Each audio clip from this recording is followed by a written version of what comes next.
Bonjour à toutes et à tous et bienvenue à nouveau. Aujourd'hui, nous recevons l'un des grands économistes, le professeur Richard Wolff, pour discuter de certains aspects économiques liés à la guerre en Ukraine. Bienvenue à nouveau dans l'émission. Merci beaucoup, Glenn. Heureux d'être ici. Si l'on met de côté le cadre militaire et politique de la guerre en Ukraine, j'aimerais vous interroger un peu sur la manière dont vous caractérisez la pertinence économique de ce conflit. Parce que je veux dire, pourquoi était-il selon vous si important d'attirer l'Ukraine dans l'orbite occidentale, par exemple à partir de 2008? Je pose la question parce que beaucoup savaient que cela risquait fort de déclencher une guerre. Angela Merkel, plusieurs ambassadeurs, le directeur de la CIA, William Burns, beaucoup l'avaient prédit. Je ne sais pas s'il y en a une. Mais voyez-vous une pertinence économique à la position de l'Ukraine ou s'agit-il avant tout d'une question politique?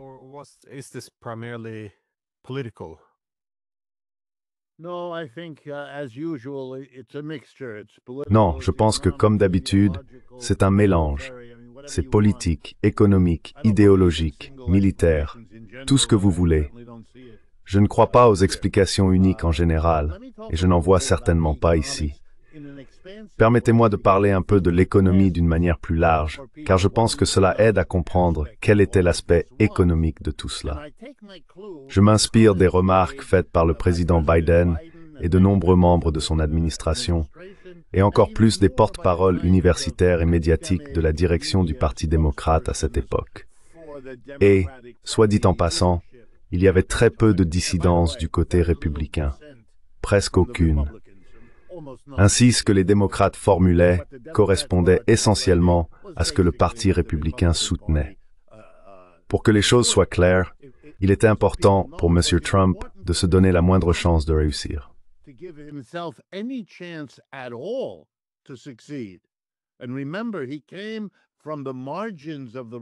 Et souvenez-vous, il venait des marges du Parti républicain, là où le courant dominant, la famille Bush et tout ce qui l'entoure, le ridiculisait, se moquait de lui, ne le prenait absolument pas au sérieux, d'une manière pas si différente de la façon dont l'establishment du Parti démocrate a traité Bernie Sanders.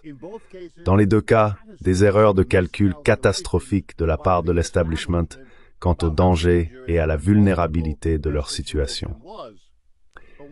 Mais l'une des choses que M. Trump a faites pour enfoncer le coin a été d'exprimer l'indicible, à savoir le scepticisme à propos de tout l'épisode ukrainien. C'était pour lui une manière de montrer à quel point il était différent. Vous savez, sa dénonciation des Mexicains, comme s'ils étaient tous des violeurs, était tellement insensée qu'elle a contribué à le définir comme quelqu'un de différent. Eh bien, la question de l'Ukraine a eu le même effet. Et, soit dit en passant, c'est toujours le cas aujourd'hui alors que je vous parle.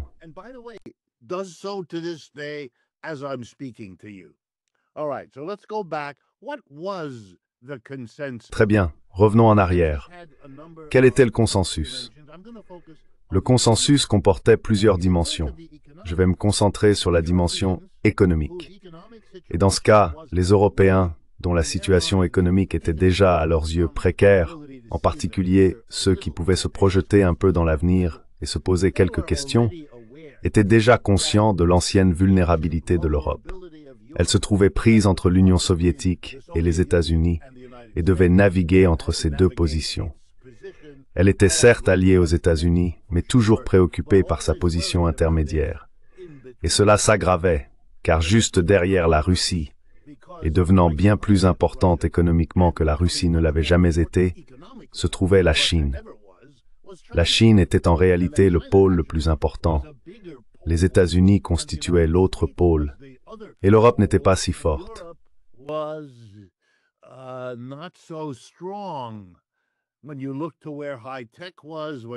Quand on regarde où en était la haute technologie, quand on regarde la Silicon Valley, et qu'on observe la capacité des Chinois, sans équivalent en Europe, à imiter ou même à dépasser les États-Unis, ils étaient inquiets. Et la destruction réussie de la Russie, et je choisis mes mots avec soin, en tant que puissance économique quelconque, serait très séduisante.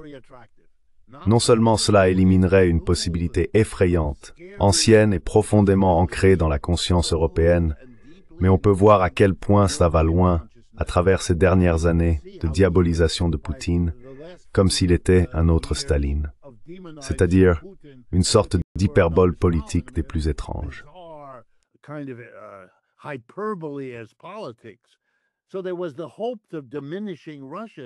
Il y avait donc l'espoir d'affaiblir la Russie, mais il y avait aussi la cupidité, et il ne faut ni mal le comprendre, ni l'ignorer. On nourrissait le fantasme que c'était le bon moment. La Russie était très faible. Dans l'esprit occidental, elle ne s'était jamais remise de l'effondrement de l'Union soviétique en 1989 et 1990. Son armée ne semblait pas représenter une grande menace. Cela paraissait donc être le moment opportun. On pouvait pousser l'OTAN un pas de plus au-delà de ceux déjà franchis. La Russie n'avait pas beaucoup réagi aux précédents élargissements vers l'Est, alors on pouvait envisager l'idée, qui était explicite ici aux États-Unis, je ne sais pas pour l'Europe, qu'il serait possible de démanteler la Russie.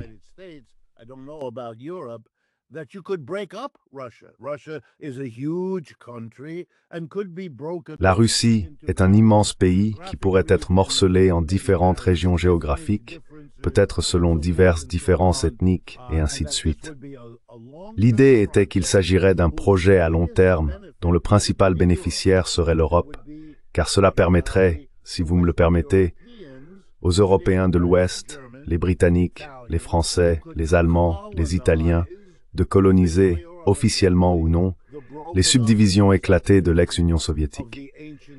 C'est une vieille idée en Europe, mais elle était très active, et elle s'accompagnait ici du sentiment qu'aux États-Unis, nous n'avions jamais vraiment tiré parti sur le plan économique de l'effondrement de l'Union soviétique.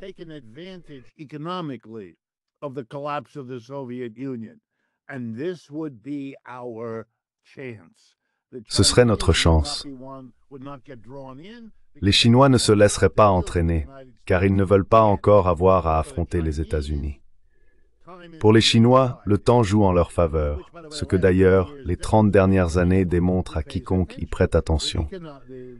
L'économie chinoise croît en moyenne 2 à 3 fois plus vite, si l'on mesure en termes de PIB annuel, que celle des États-Unis, y compris cette année et les 25 précédentes.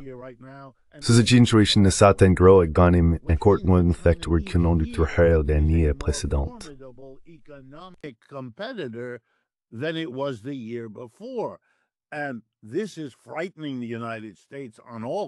Et cela effraie les États-Unis à tous les niveaux et détruit leur principal allié, en particulier sur le plan militaire, la Russie. Géographiquement, la Russie et même le renforcement de l'Europe, bien que cela ne soit plus une priorité majeure, mais dans l'esprit des dirigeants du type Biden, c'était en cours. Ce n'était donc pas autant motivé par des raisons économiques que par la volonté d'atténuer et de résoudre certains vieux problèmes, tout en proposant de manière séduisante une perspective qui serait fantastique comme projet pour le reste du XXe siècle, à savoir intégrer véritablement la Russie, du Caucase jusqu'à l'océan Pacifique, dans un système capitaliste façonné et dirigé par l'Occident.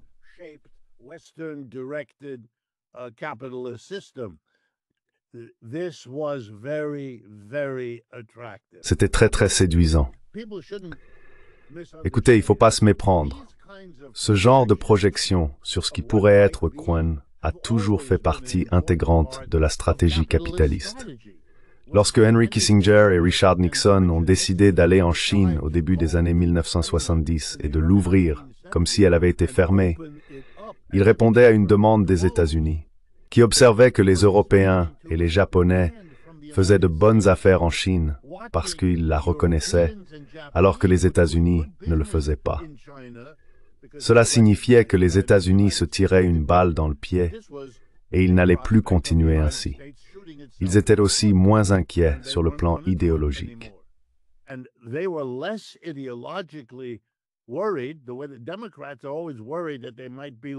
Les démocrates craignent toujours d'être perçus comme des gauchistes, donc ils ne peuvent pas le faire.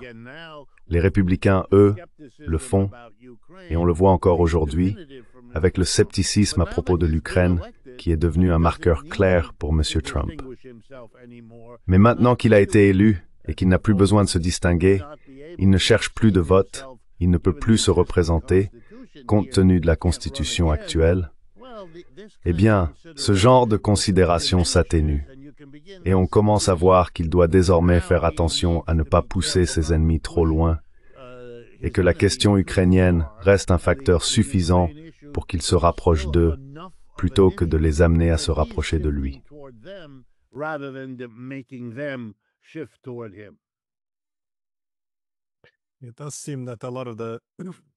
Il semble en effet que beaucoup de la planification pour l'Europe après la guerre froide reposait sur l'idée que la relation avec la Russie consisterait à gérer son déclin plutôt qu'à l'intégrer au continent. Je veux dire, l'idée de gérer le déclin de la Russie. Cela avait déjà été perçu négativement par le secrétaire à la défense de Clinton, William Perry, dans les années 1990. Sinon, comment expliquer que le plus grand État européen soit le seul à ne pas avoir de siège à la table en Europe? Les contradictions, je suppose, n'auraient fait que croître. Je pense donc que toute l'idée de créer une Europe sans la Russie reposait sur l'hypothèse que la Russie resterait faible et finirait par s'affaiblir encore, idéalement en suivant le même chemin que l'Union soviétique.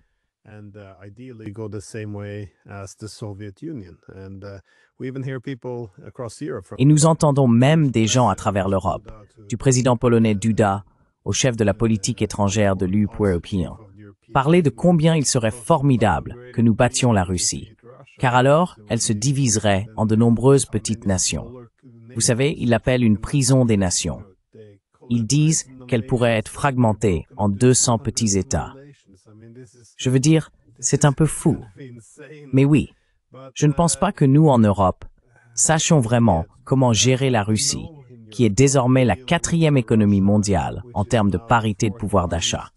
Je veux dire, comment pourrait-elle être une entité isolée à la périphérie de l'Europe, regardant vers l'Europe pour y trouver un leadership, mais sans avoir voix au chapitre dans la prise de décision. Tout le cadre est sapé par la prospérité économique même de la Russie.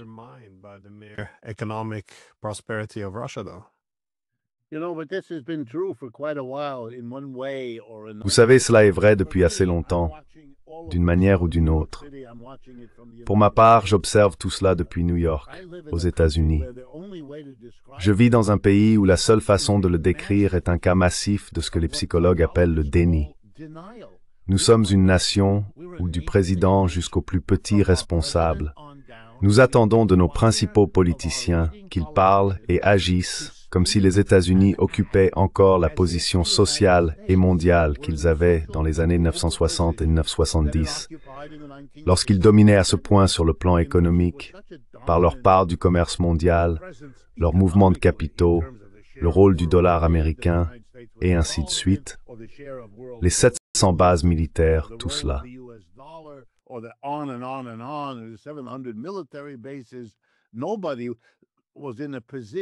Personne n'était en position de dire quoi que ce soit à ce sujet. Même les Russes, oui, ils avaient des armes nucléaires et il fallait les prendre au sérieux. Mais sur le plan économique, personne ne les prenait au sérieux. Je veux dire, je me souviens d'avoir vécu cela, et je suis le produit des universités d'élite ici, aux États-Unis. Pendant que je préparais mon doctorat en économie, j'assistais à des cours à Yale, Harvard et Stanford, les établissements que j'ai fréquentés. Nous recevions des visiteurs de Russie, des économistes, des professeurs d'économie, et ils venaient présenter un article, comme cela se fait dans les départements universitaires. Nous échangions avec eux, nous discutions, et on avait l'impression d'être tous ensemble. Mais c'étaient des gens venant d'un pays sous-développé.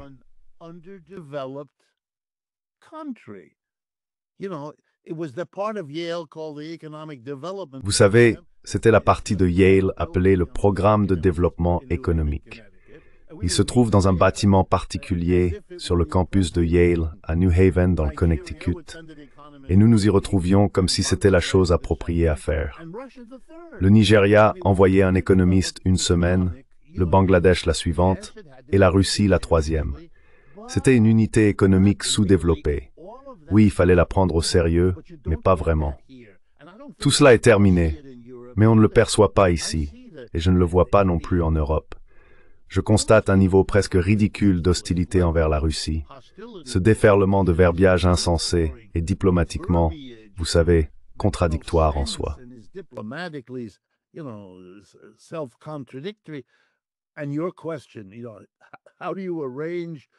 Et ta question, tu sais, comment organiser une architecture de sécurité pour l'Europe sans son plus grand pays? Je veux dire, c'est une blague, et pas une bonne. Cela ne mène à rien de bon, comme cette guerre le montre. Sans la Russie, vous avez pu créer une dynamique. Avec la Russie, l'issue de toute la situation en Ukraine aurait pu être très différente. Vous auriez peut-être repris ce qu'ils ont essayé de faire au début de la guerre, à savoir bricoler un arrangement pour sortir de cette guerre absurde dont tout le monde connaissait la fin. On ne peut pas exclure la Russie, à moins que votre idée ne soit que la Russie est tellement affaiblie, militairement et économiquement, qu'elle n'attend plus qu'à être renversée.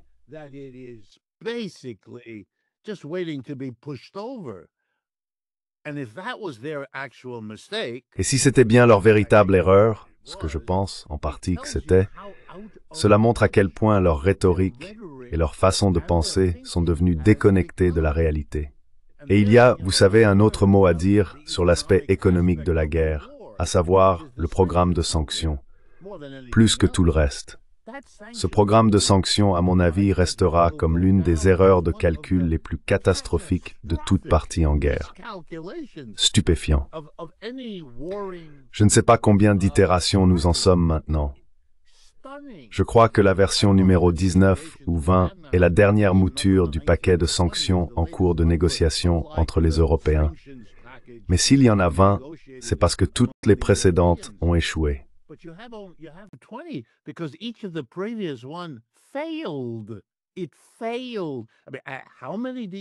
Ça a échoué. Combien de fois faut-il essayer avant de remettre en question la logique de tout cela? Et puis, quand les Européens eux-mêmes admettent qu'ils sont handicapés par leur prix de l'énergie et que ces prix sont ce qu'ils sont en grande partie parce qu'ils se sont coupés du pétrole et du gaz russe, on a du mal à y croire. Et ensuite, les plaintes. Eh bien, les Russes sont allés vendre leur pétrole et leur gaz à la Chine et à l'Inde. Mais enfin, qu'imaginiez-vous qu'ils feraient? Vous n'y aviez pas pensé? Vous êtes un planificateur stratégique et vous ne vous êtes pas demandé, voyons voir, nous les coupons, cela leur fait mal. Comment vont-ils réagir? Je croyais que c'était justement le rôle des planificateurs et des stratèges. Apparemment, ils ne l'ont pas fait. Les sanctions ne fonctionnent pas.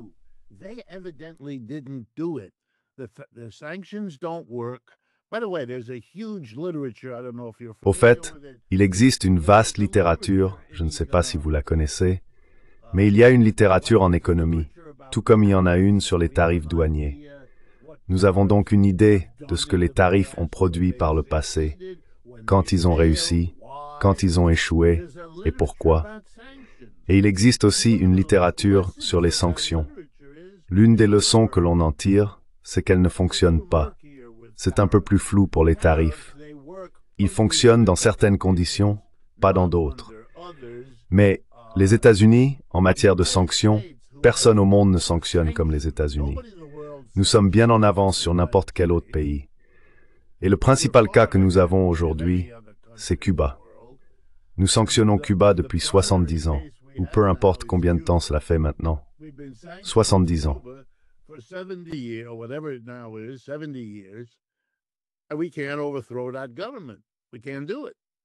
Nous ne pouvons pas renverser ce gouvernement. Nous ne pouvons pas le faire. Les sanctions y sont absolument un échec. Même si nous avons paralysé ce pays et lui avons fait beaucoup de mal, sans aucun doute. Mais le but n'a jamais été simplement de lui nuire ou non. Le but était de changer le régime. Cela ne fonctionne pas. C'est à mon avis un témoignage de ce que nous observons, quelque chose de très historique. Je pense que nous assistons au déclin de l'Empire occidental et à l'émergence soit d'une véritable alternative multinationale. Le rêve de la Société des Nations et des Nations Unies, ces deux tentatives après des guerres horribles pour éviter que cela ne se reproduise, soit à l'avènement d'un empire chinois remplaçant l'américain, tout comme l'Américain a remplacé le Britannique.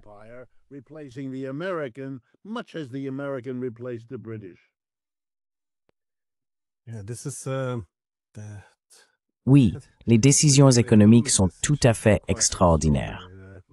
Encore une fois, je ne suis pas sûr, les 20 premières n'ont pas fonctionné, mais ils espèrent un 21e paquet de sanctions. Franchement, on ne pourrait pas inventer ça. Mais une autre règle des sanctions, une leçon, c'est que des sanctions extrêmes et prolongées apprennent aux pays sanctionnés à vivre sans vous.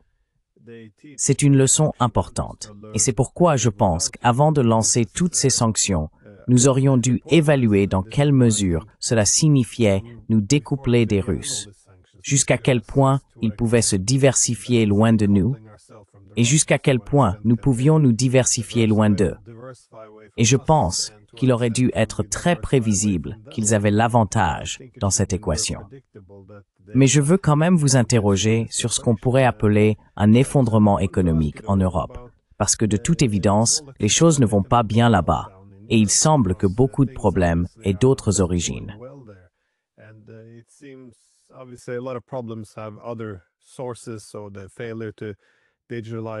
Donc, l'incapacité à numériser l'industrie, à assurer une véritable souveraineté technologique et à disposer d'une main-d'œuvre qualifiée. Je veux dire, il y a beaucoup de problèmes ou de défis, beaucoup de critiques. Mais il semble que bon nombre de nos difficultés proviennent aussi de la guerre en Ukraine.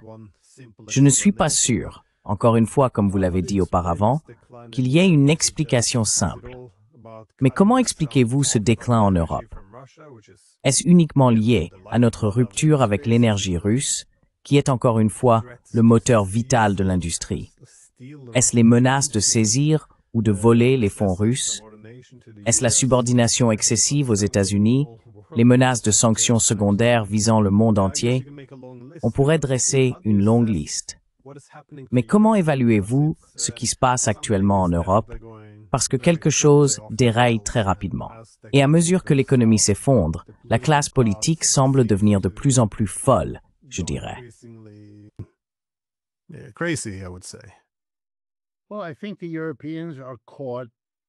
Eh bien, je pense que les Européens sont pris dans le déclin de l'Occident. Je pense que la guerre en Ukraine n'a fait qu'accélérer ce déclin et le rendre beaucoup plus visible, en partie à cause de la rapidité que vous avez mentionnée, car les choses évoluent très vite aujourd'hui. Cela me rappelle une citation que j'ai toujours vue attribuée à Lénine lorsqu'il discute avec Staline, Trotsky et d'autres conseillers et qu'ils se plaignent de la lenteur du changement. Lénine leur aurait répondu « Pendant des décennies, il ne se passe rien, et puis en quelques semaines, des décennies se produisent. » Je pense que l'Ukraine représente ces quelques semaines. Et soudain, ce qui se déroulait déjà s'est accéléré, et par cette accélération est devenu visible. Du moins pour un nombre suffisant de personnes, pour que ça entre dans les grandes conversations qui ont lieu à travers le monde.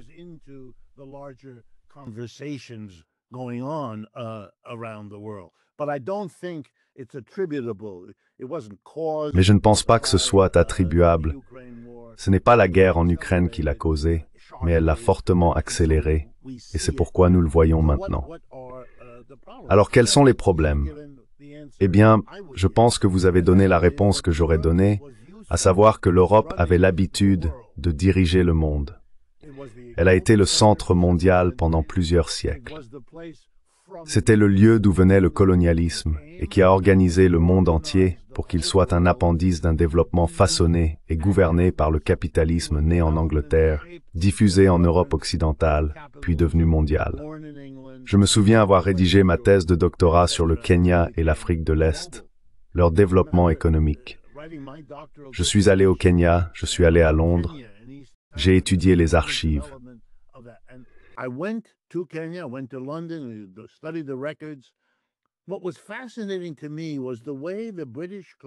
Ce qui m'a fasciné, c'est la manière dont le bureau colonial britannique a littéralement planifié du mieux qu'il pouvait la façon d'intégrer de manière rentable l'économie kenyane d'Afrique de l'Est dans l'Empire britannique. Que devait-on y cultiver? Qui devait s'occuper des cultures? Où devait passer le chemin de fer? Quel était le meilleur port? Tout tournait autour de l'adaptation de cette économie à la Grande-Bretagne de la fin du 19e et du début du 20e siècle, au moment où cette colonie fut créée en Afrique de l'Est par les Britanniques. Ainsi, même lorsque les Britanniques furent contraints de partir à cause de la rébellion des Mau dans les années 1950, ce qui resta derrière eux fut un héritage institutionnellement ancré dans cette société, la rendant dépendante de l'Occident, au service de l'Angleterre.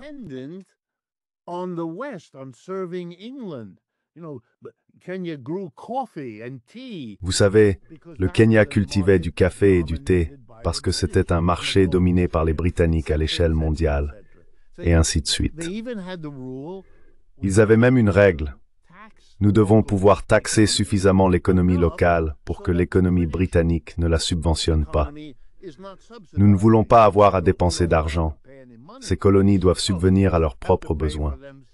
Ainsi, non seulement on les intégrait à l'économie britannique, mais on s'assurait aussi de ne pas puiser dans le trésor britannique pour le faire. Cela variait, bien sûr. Cela signifiait-il tuer la moitié de la population? Oui, c'était le prix. Environ la moitié a été anéantie et l'autre moitié placée dans des réserves.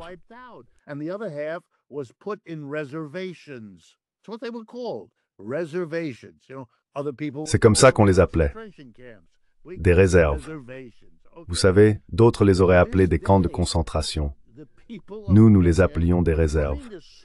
Bon, encore aujourd'hui, le peuple kényan essaye toujours de comprendre comment sortir de cette contrainte, et il s'en sort pas très bien. Mais il faut avoir de la sympathie pour eux, car c'est vraiment une camisole de force. Alors pourquoi est-ce que je dis cela? Je ne pense pas que l'Europe, à ce jour, comprenne qu'elle a perdu cette position, qu'elle n'est plus le leader, qu'elle n'est plus le centre de l'univers. Elle ne l'est pas. Certaines petites parties le sont encore. Elles publient plus de livres que quiconque et font une variété d'autres choses intéressantes. Je ne retire rien aux réalisations de la culture européenne et ainsi de suite. Je les admire moi-même. Mais ce n'est plus le centre de quoi que ce soit sur le plan économique.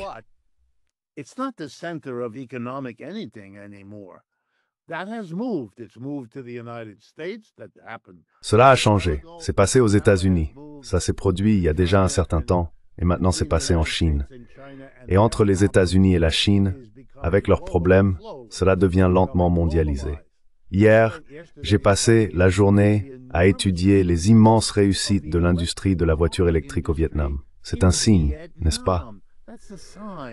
Cela ne se serait pas produit il y a tant d'années. Que ce pays, le Vietnam, devienne un acteur dans le secteur international de l'automobile électrique. Très bien, alors qu'est-ce qu'il y a au Vietnam qui me pousse à en parler?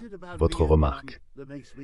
Le Vietnam parce qu'il était dirigé par le Parti communiste du Nord-Vietnam, parce que ce parti a vaincu les États-Unis pendant la guerre du Vietnam qui s'est terminée en 1975, a été coupé de l'aide de l'Occident comme la Chine l'a été.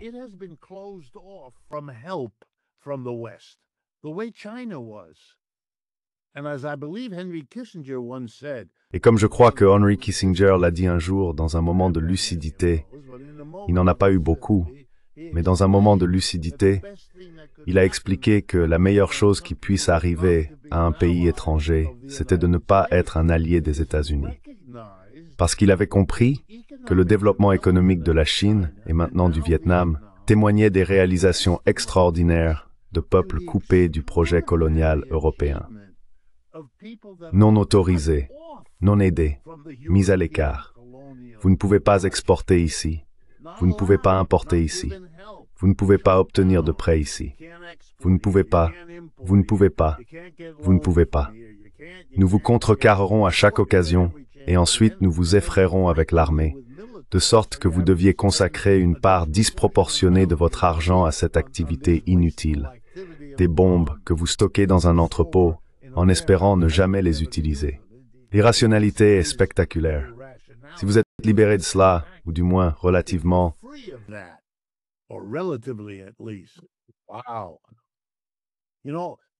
eh bien, vous savez, en tant que professeur de développement économique, nous essayons d'expliquer aux étudiants que depuis la fin de la Seconde Guerre mondiale, l'économie américaine a évolué de sorte qu'une partie importante de notre discipline est devenue le développement économique. Les problèmes particuliers des pays pauvres d'Asie, d'Afrique, d'Amérique latine et ainsi de suite, des pays dont la priorité absolue est de ne plus être pauvres. Comment pouvons-nous aider à comprendre ce qui les freine et leur fournir sur le plan des politiques publiques ce dont ils ont besoin pour s'en sortir? Eh bien, la plus grande réussite de la période d'après-guerre est la République populaire de Chine, qui a été exclue de ce que la profession étudiait, exclue des financements, exclue du soutien.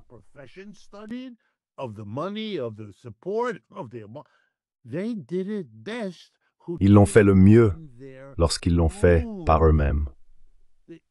La leçon ici est si frappante qu'elle doit être exclue de presque toutes les discussions aux États-Unis, à moins qu'une poignée d'entre nous, les marginalisés, ne l'évoque. Et alors, il y a un moment de silence. Cela m'est arrivé une fois, il n'y a pas si longtemps, à Columbia, lors d'un séminaire. Il y a cette pause où tout le monde assimile ce que j'ai dit parce qu'ils savent que c'est juste. Et je pense qu'ils se demandent sincèrement, pourquoi n'y avons-nous pas pensé? Et la réponse, je crois, est la même pour l'Europe. Ils n'y ont pas pensé. Il faut développer un centre de haute technologie. Il faut le faire. Les États-Unis l'ont fait avec d'énormes subventions.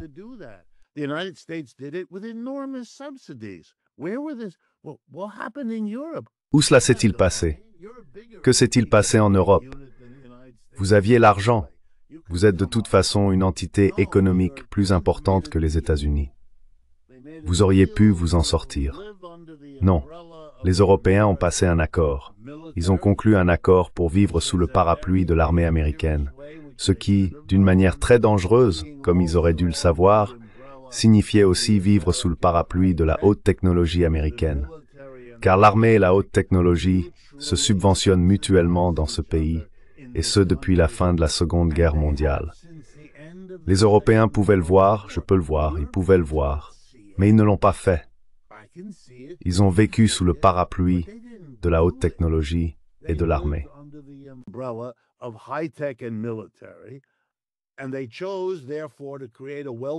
Ils ont donc choisi de créer une classe aisée, mais aussi d'utiliser l'argent économisé sur le budget militaire pour instaurer et subventionner la protection sociale. Maintenant qu'ils ne reçoivent plus le soutien des États-Unis, ils vont tous renforcer leurs armées et démanteler leur système de protection sociale. Et ils se demandent pourquoi leur société explose. On ne peut pas faire ça. On ne peut même pas le faire ici, aux États-Unis, alors que nous avons subi 75 ans de propagande acharnée, antisocialiste et anticommuniste. Et même nous n'y parvenons pas. M. Trump est en difficulté, et il l'est au fond parce qu'il réduit la protection sociale, et la masse du peuple, y compris des millions de personnes qui ont voté pour lui, ne le refera pas.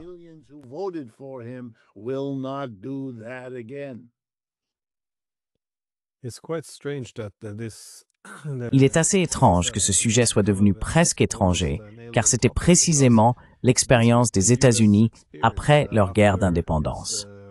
Sous Hamilton et Henry Clay, ils ont reconnu qu'ils avaient besoin d'indépendance économique afin de consolider leur indépendance politique. C'est pourquoi le système américain s'est organisé autour de l'idée que l'empire du libre-échange britannique imposerait des chaînes aux États-Unis. Leur mouvement d'indépendance impliquait donc une indépendance économique et financière. Je pense que, comme vous l'avez suggéré, les Chinois et les Vietnamiens, et j'y inclurai aussi les Russes, ont le luxe, en tant qu'adversaires des États-Unis, de comprendre que la dépendance économique peut être utilisée comme une arme. Dès lors, ils privilégient l'autonomie économique, autonomie technologique, autonomie financière. Et dans ce processus, non seulement ils deviennent plus souverains, mais ils coupent également les rentes étrangères.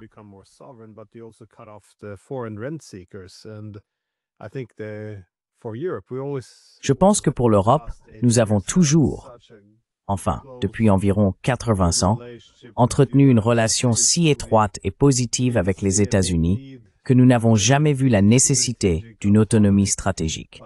Mais maintenant, bien sûr, nous arrivons au bout du chemin. Les États-Unis traversent de graves difficultés économiques et commencent à faire pression sur leurs alliés. Nous réalisons alors que, oh attendez, nous n'avons pas nos propres technologies, nous n'avons pas nos propres chaînes d'approvisionnement, nous n'avons pas nos propres banques de développement, nous n'avons pas notre propre système de paiement et nous n'avons pas notre propre défense militaire. Donc maintenant, nous parlons de tout réinventer. Mais une fois que l'on est dans une telle dépendance vis-à-vis des Américains, ces derniers peuvent nous dire eh bien, nous couper des Chinois, des Russes et de tous les autres dont nous aurions besoin pour réellement diversifier nos partenariats.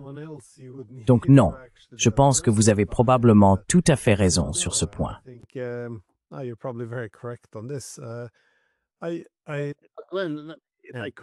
Glenn, je ne pouvais pas. Voici presque une question pour toi. L'une des choses qui ont étonné beaucoup d'entre nous ici, c'est quand Ursula von der Leyen a accepté, si nous avons bien compris, que dans le cadre d'un accord visant à rendre les tarifs douaniers plus bas qu'ils ne l'auraient été autrement, les Européens se sont engagés. Eh bien, à ma connaissance, ils n'ont pas rejeté ce qu'elle avait convenu avec Trump. Deux choses. Premièrement, que les Européens dépenseront 750 milliards de dollars pour l'énergie provenant des États-Unis. Et en plus de cela, à peu près le même montant d'argent sera investi aux États-Unis, de l'argent européen investi aux États-Unis. D'accord, ça me rappelle le plan Marshall.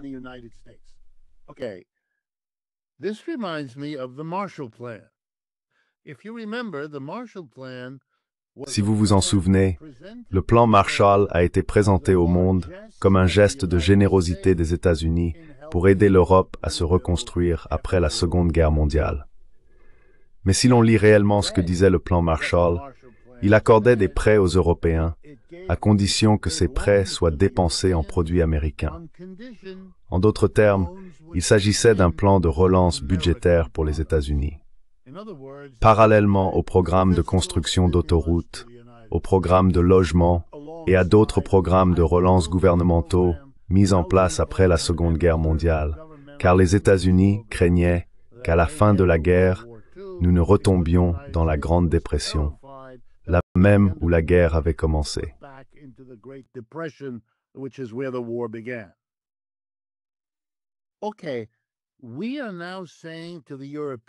D'accord. Nous disons maintenant aux Européens, qui connaissent de graves difficultés de leur côté, vous allez devoir acheter votre énergie chez nous, ce qui envoie un signal aux producteurs américains, qui ne sont pas si nombreux, d'augmenter leurs prix, puisque les Européens n'ont pas d'autre option. S'ils veulent bénéficier de tarifs avantageux, ils doivent payer, car il n'y avait aucune clause précisant le prix de cette énergie, seulement combien ils dépenseraient. Et ensuite, les politiciens européens vont aller voir leurs concitoyens et leur dire « 750 milliards de dollars qui auraient pu être dépensés par les Européens en Europe ne le seront pas pour créer des emplois ici, mais aux États-Unis, afin que nous ayons un tarif plus bas, ce qui nous pénalise. » Comment peut-on aller voir son peuple en Europe et gagner une élection en faisant de telles choses?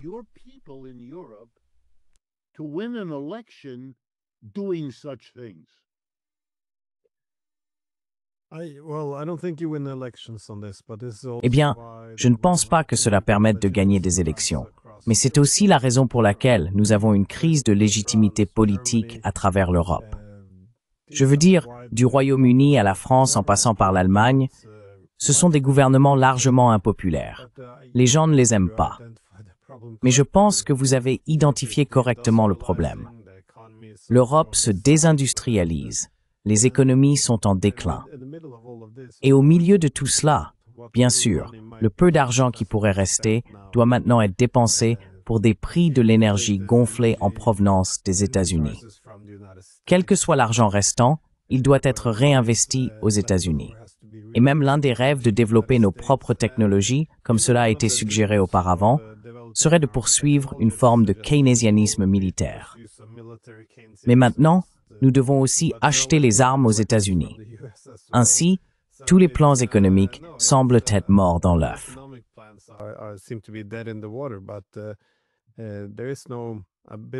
Il n'y a aucune possibilité de reconstruire ou de diversifier non plus.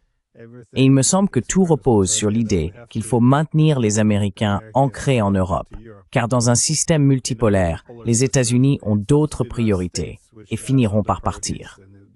Je pense donc qu'ils veulent simplement conserver l'intérêt de Trump pour l'Europe, essayer de patienter jusqu'à la fin de son mandat et espérer que le prochain président sera un idéologue qui liera plus étroitement l'avenir de l'Amérique à celui de l'Europe. Je pense que c'est pour cela qu'ils agissent ainsi. Je veux dire, lorsque von der Leyen s'est rendue sur le terrain de golf de Trump pour signer les papiers ou les accords qu'il lui présentait, les Européens savaient que c'était une mauvaise idée, un mauvais accord économique, mais ils l'ont justifié au nom de la sécurité.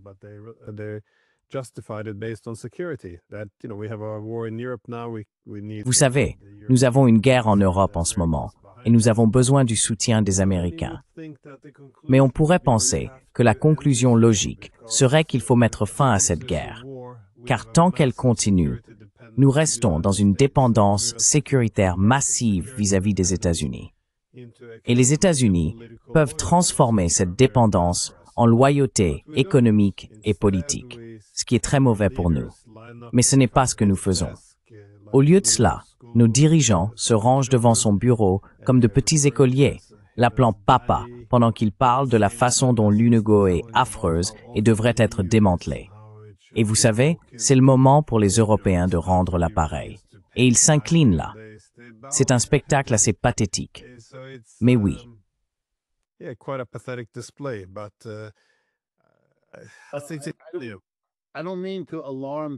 ne veux pas alarmer les gens, mais je dirais que cela ne se limite pas à M. Trump. Ce qu'il fait ressemble un peu à ce que nous venons de dire à propos de la guerre en Ukraine. Ce n'est pas un politicien aguerri, cela se voit. Il parle trop vite. Il a la même compréhension limitée que les hommes d'affaires traditionnels aux États-Unis.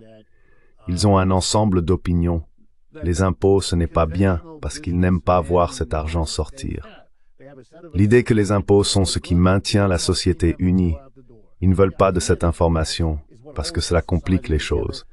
Cela signifie qu'il y a un coût. Ils veulent que tout soit simple et clair.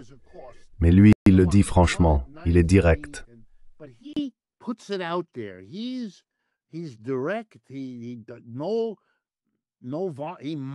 Il le sait. Il se moque du politicien conventionnel qui le mérite parce qu'il s'efforce de prétendre être autre chose que ce qu'ils sont. Mais je dirais qu'il a déplacé le débat. Est-il possible qu'il y ait un contre-coup, une sorte de balancier qui s'éloigne de lui? Oui, c'est certainement une possibilité. Mais même si c'est le cas, je vous le dis, l'Europe commet une grave erreur en attendant que cela passe. Ce n'est pas si clair. Qu'attendent-ils? Que les États-Unis redeviennent MAGA, redeviennent grands. Cela n'arrivera pas. Cela n'est pas arrivé depuis 30 ans. Je dois sans cesse vous le rappeler. Les États-Unis ont perdu la guerre du Vietnam. Le Parti communiste du Vietnam est au pouvoir. C'était l'ennemi à l'époque. Les talibans sont au pouvoir en Afghanistan.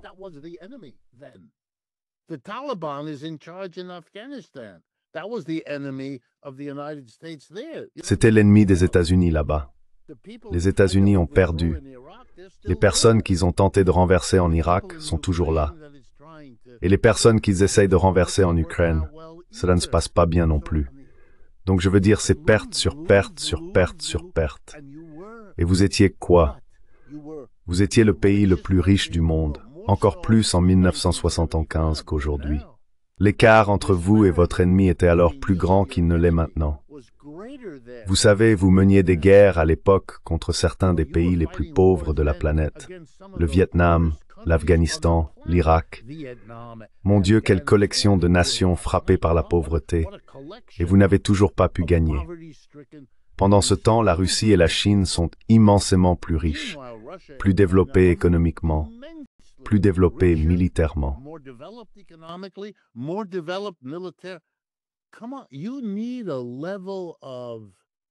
Allez, il faut un niveau d'aveuglement et de déni qui devient trop difficile à soutenir, même pour les Américains.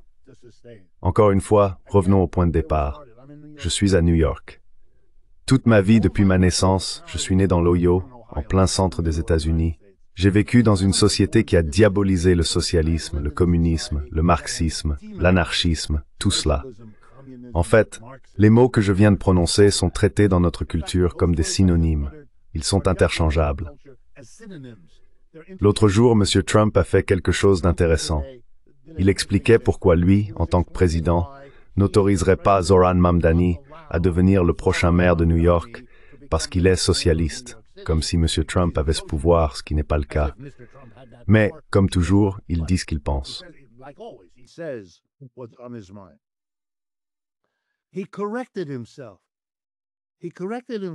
Il s'est corrigé lui-même. Il s'est corrigé lui-même. Il a dit non, ce n'est pas un socialiste. Et tout le monde regarde. Ce n'est pas le cas? Non, c'est un communiste. Vous savez, ceux d'entre nous qui comprennent le sens de ces mots ont commencé à rire. Il a compris qu'en Amérique, le mot socialiste ne sert plus à vous écarter comme étant sans rapport avec les réalités politiques de la société.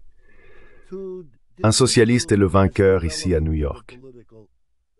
Il a remporté le Parti démocrate, a battu M. Cuomo, un membre éminent de l'establishment du Parti démocrate, ancien gouverneur de l'État de New York, et ainsi de suite. Il l'a écrasé. Je veux dire, il ne l'a pas simplement battu, il l'a écrasé de manière écrasante. Et c'est un musulman. Je veux dire, la seule chose que nous avons davantage diabolisée que les socialistes et les communistes ces dernières années, ce sont les musulmans.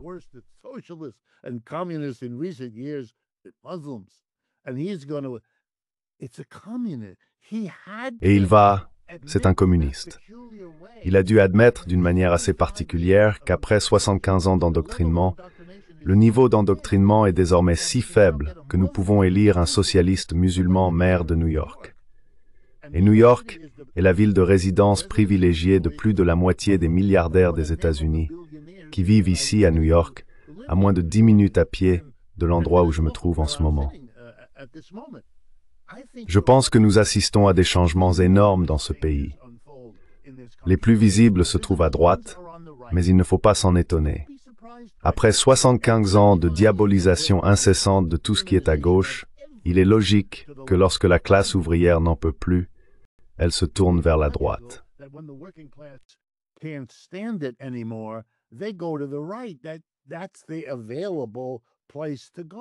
C'est l'endroit où aller. Ils en ont entendu parler. Certains de leurs dirigeants l'ont déjà fait. Ils comprennent cela. On le leur répète jour après jour, dans les écoles, dans les médias, à l'église, partout où l'on va. Mais vous savez, la droite ne résout rien. Notre chômage s'aggrave, notre inflation n'est pas maîtrisée, la situation de l'emploi est catastrophique. Vous savez, il n'y a pas de solution ici.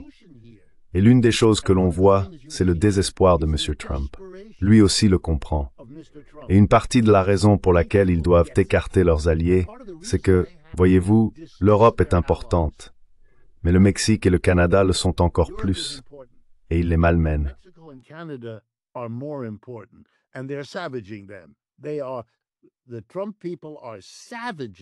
Les partisans de Trump sont en train de détruire la relation entre le Canada et le Mexique d'un côté et les États-Unis de l'autre. Et s'ils font cela, et je le constate, ils feront tout ce qui est nécessaire. L'Europe disparaît tout simplement de la carte. Ils vont monter les Européens les uns contre les autres. Si vous me demandiez en privé, mais nous ne sommes pas en privé, alors je vais le dire quand même, pourquoi les Européens ne réagissent-ils pas? Le soupçon ici, parmi beaucoup d'entre nous, moi y compris, est qu'ils ont peur. Chacun des dirigeants européens, en particulier les principaux, le Royaume-Uni, la France, l'Allemagne, l'Italie, peut-être l'Espagne, a peur des autres. L'un d'eux deviendra-t-il le favori des États-Unis dans un programme visant à affaiblir les autres? S'agira-t-il du Royaume-Uni?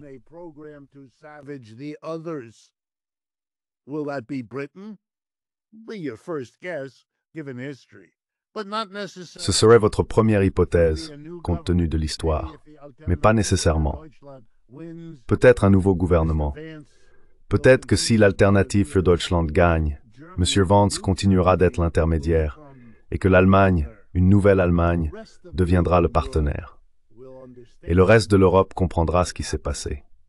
Ce n'est pas seulement que l'Europe a décliné, mais qu'elle a été retirée de la catégorie des égaux pour être placée dans celle des colonies, à une exception près, l'Allemagne. On lui accordera la place d'honneur, on lui offrira les accords, et le reste de l'Europe deviendra subordonné à l'Allemagne. Vous savez qui avait cette idée en tête. S'il était encore en vie, il sourirait peut-être en voyant comment tout cela s'organise. Sinon, il est difficile de l'Everstinger à perpétuer de Wythe s'unir pour faire chose que grimper.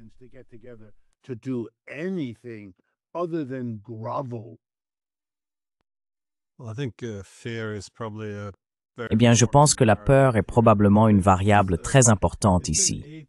Mais cela fait 80 ans que nous vivons dans le sous-sol de l'oncle Sam. Vous savez, les chaînes finissent par devenir réconfortantes avec le temps. Et puis, les États-Unis sont un billet pour prolonger la vie de l'Europe, notre billet pour la grandeur. Nous nous tenions côte à côte avec les États-Unis, faisant partie de l'hégémonie libérale. C'était le rêve unipolaire. Mais lorsque les États-Unis s'en vont, c'est la tétine qui disparaît. Ce qui inquiète, c'est que les Européens commencent à se retourner les uns contre les autres. Et on en voit déjà quelques signes. Et peut-être que le problème tient aussi à l'imagination politique.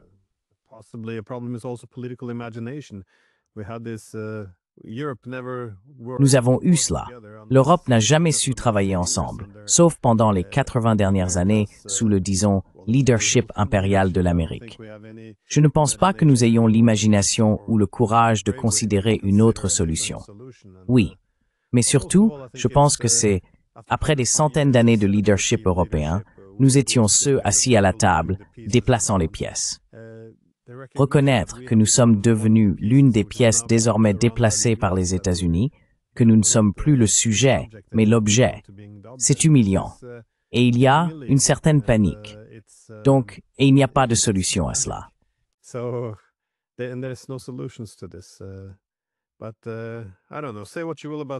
Mais, je ne sais pas. Dites ce que vous voulez des États-Unis, cependant. Je veux dire, si l'on met la morale de côté, au moins il semble être, eh bien, comme la guerre en Ukraine s'est mal passée, nous n'avons pas pu utiliser les Ukrainiens pour faire sortir la Russie du rang des grandes puissances.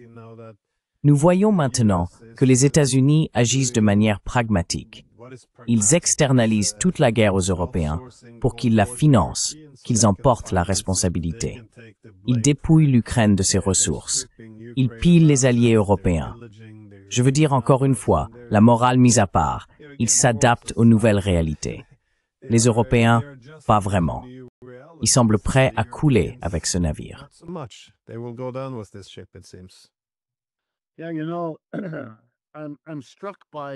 Oui, vous savez, je suis frappé par votre remarque, avec laquelle je suis d'accord. Votre remarque selon laquelle les 80 dernières années, quoi qu'on puisse en dire, ou comme vous l'avez formulé, en mettant la morale de côté, ce qui est nécessaire si l'on veut être indulgent envers ces 80 années, me rappelle une conversation que j'ai eue avec un économiste chinois.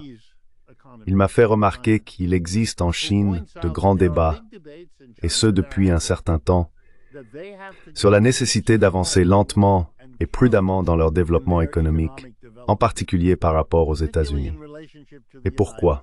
Votre réponse.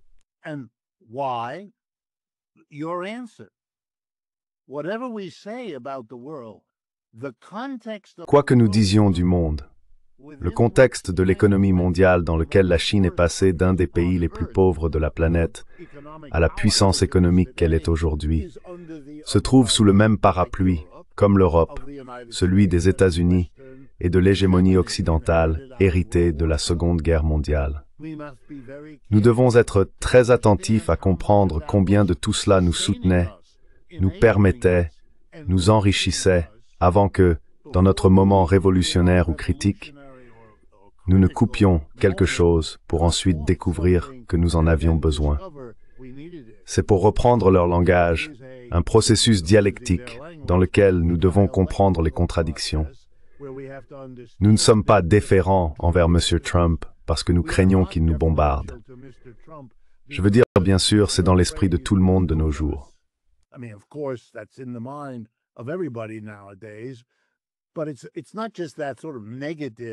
Mais ce n'est pas seulement ce genre de négatif. éviter l'horreur. Il s'agit aussi de préserver ce qui nous a soutenus. Faire le changement tout en étant conscient que l'on fait de son mieux pour ne pas se débarrasser des soutiens. Et cela, pensais-je, était vraiment merveilleux. Puis ce même économiste me dit d'une certaine manière, c'est cela l'histoire. Il est toujours vrai que la révolution est une grande déception pour ceux qui en sont les objets, ceux qui sont renversés, parce qu'ils disent, eh bien, regardez tout ce que nous avons fait pour vous. C'est vrai. Vous avez fait beaucoup pour nous.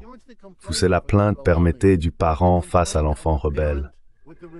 La rébellion même de l'enfant est en elle-même le produit du parent.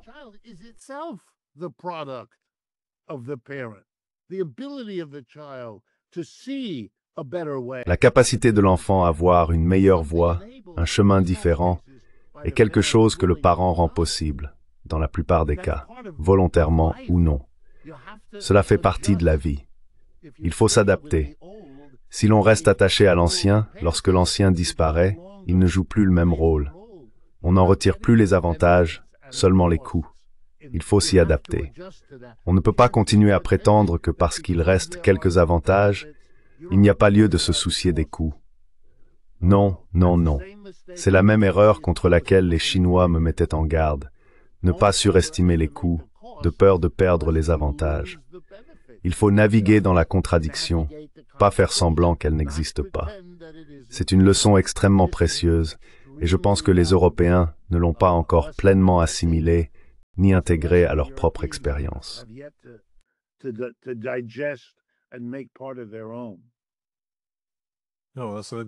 Non, c'était une excellente leçon en fait. Eh bien, je vais prendre un peu de temps pour y réfléchir moi-même. Merci beaucoup d'avoir pris le temps. Avec plaisir, Glenn. Et merci d'avoir une émission qui fait cela. Ce genre de conversation est à la fois rare et urgemment nécessaire. Tout à fait d'accord. Merci.